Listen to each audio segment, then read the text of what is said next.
In the heart of the whispering woods, where moonbeams danced and the streams sang soft lullabies, lived a tiny fairy named Lumi. Her wings were as delicate as spun moonlight, and her heart was full of big, important wishes. The woods were her home, a sprawling kingdom of towering trees and mossy carpets. Every creature, from the smallest beetle to the grandest stag, knew Lumi and her bright, curious spirit. As the days grew shorter and a crisp chill began to kiss the air, the forest started to prepare for its long winter sleep. The leaves, once a brilliant tapestry of green, now blazed in fiery reds and sunny yellows, ready to let go and drift down to the forest floor. Among all the trees in the woods, the oldest and wisest was Bram, a great oak whose branches reached for the sky like gnarled, knowing arms. Bram had seen countless seasons come and go. He had watched generations of fairies like Lumi be born, learn to fly, and fill the forest with their laughter and light. This year, as autumn painted the woods in its departing glory, something was different. All the other trees had shed their leaves, standing bare and proud against the pale sky. But on one of Bram's highest branches, a single, perfect golden leaf clung on, refusing to fall. It trembled in the breeze, a tiny speck of gold against the vast graying world.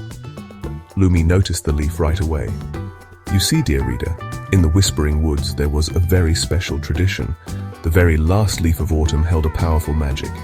It was said that whoever made a wish upon it as it finally let go would have that wish granted. It was a once-a-year magic, a promise whispered on the wind, and every creature in the woods knew of its power. Lumi's heart did a little flutter thump inside her chest.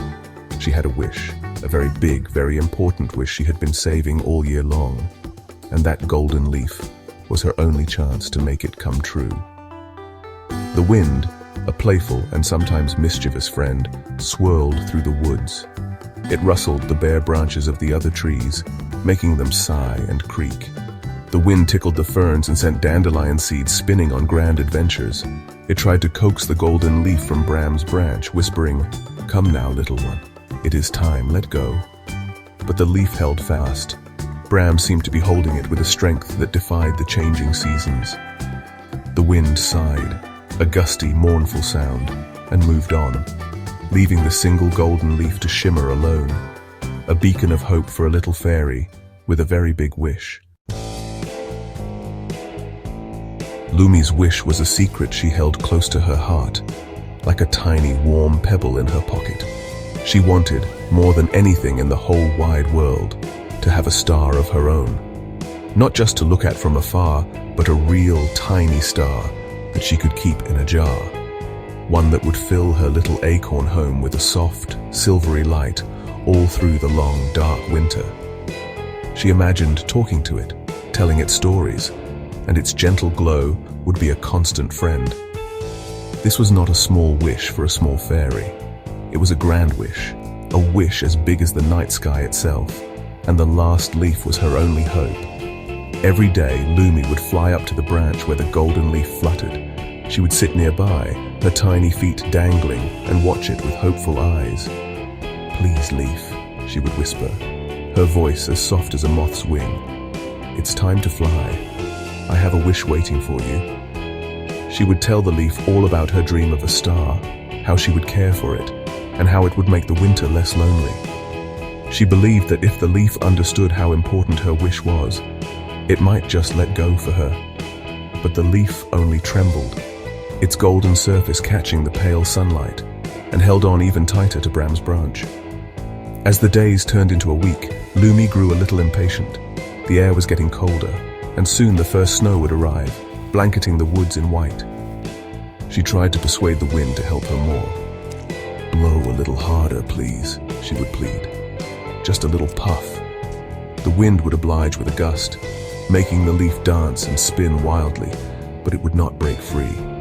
It was as if Bram himself was holding it in a gentle but unbreakable grip. Lumi couldn't understand. Why was the old tree being so stubborn? Didn't he know about the magic? Didn't he care about her very important wish? Lumi decided she had to be more direct. She flew right up to the trunk of the great oak. "Bram," she said, her voice a little shaky but full of determination, "why won't you let your last leaf fall? It holds the last wish of autumn, and it is meant for me. I have been waiting all year." Bram was silent for a long moment. The wind rustled through his bare branches, and it sounded like a deep, slow sigh. Lumi waited, her wings drooping just a little. She felt a pang of disappointment. Perhaps the old tree was simply too old to remember the joy of a wish coming true. Finally, Bram's voice, low and creaky like the groaning of ancient wood, rumbled through the quiet air. "Little one," he began, his tone gentle and full of a deep, rumbling sadness, "I know of the magic. I remember every last leaf I have ever let go. But this one is different." Lumi tilted her head, her frustration giving way to curiosity. She had always known Bram to be wise and kind. There had to be a reason, a story she did not yet understand. She settled on a low-hanging root, ready to listen, truly listen, for the first time. Bram began to tell her a story from long, long ago. He spoke of a time when a tiny, fragile sapling grew in his shade.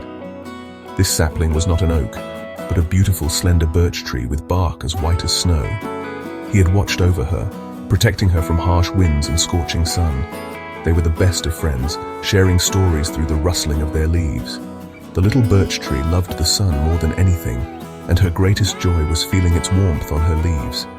She dreamed of one day growing tall enough to feel the first rays of the morning sun and the last rays of the evening sun all at once. A shadow of pain crossed Bram's voice as he continued. One year, a terrible storm, fiercer than any he had ever known, raged through the whispering woods.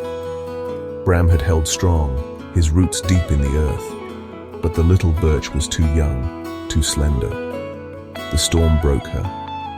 Bram told Lumi how he had held her shattered trunk with his roots, how he had listened to her last whispers as her leaves faded.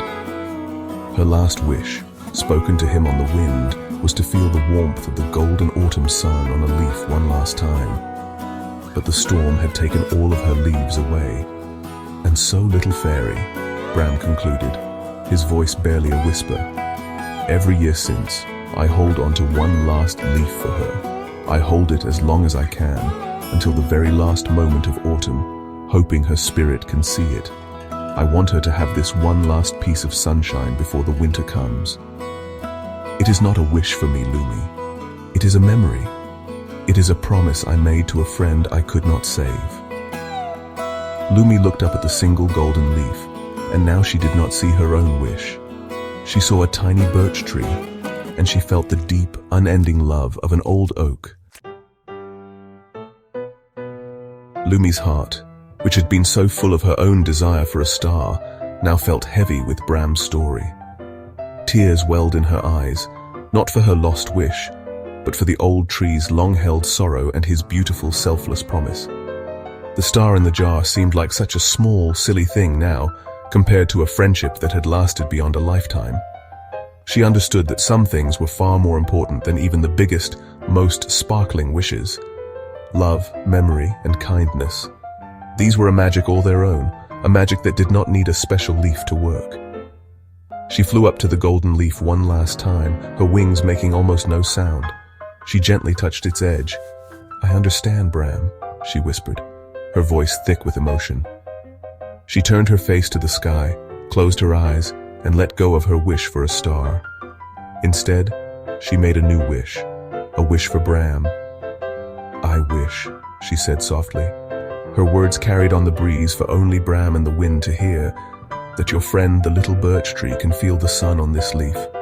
I wish she knows you have never forgotten her." It was a wish made not for herself, but for someone else. As Lumi spoke her selfless wish, a strange and wonderful thing happened. The wind, which had been resting, stirred with a new energy. It swirled around the leaf, not with force, but with a tender grace.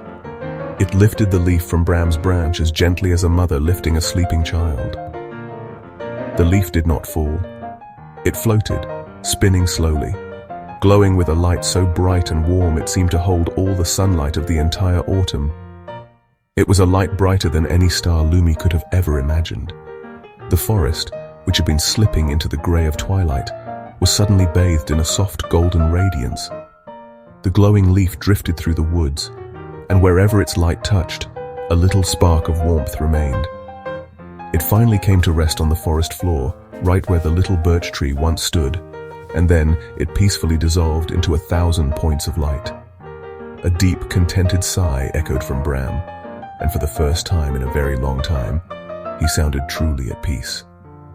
From that day on, the fairies of the Whispering Woods told a new story, the legend of Lumi's wish. They learned that the greatest magic is not in getting what you want, but in giving what you have. For some wishes, dear reader, are far, far better when they are shared.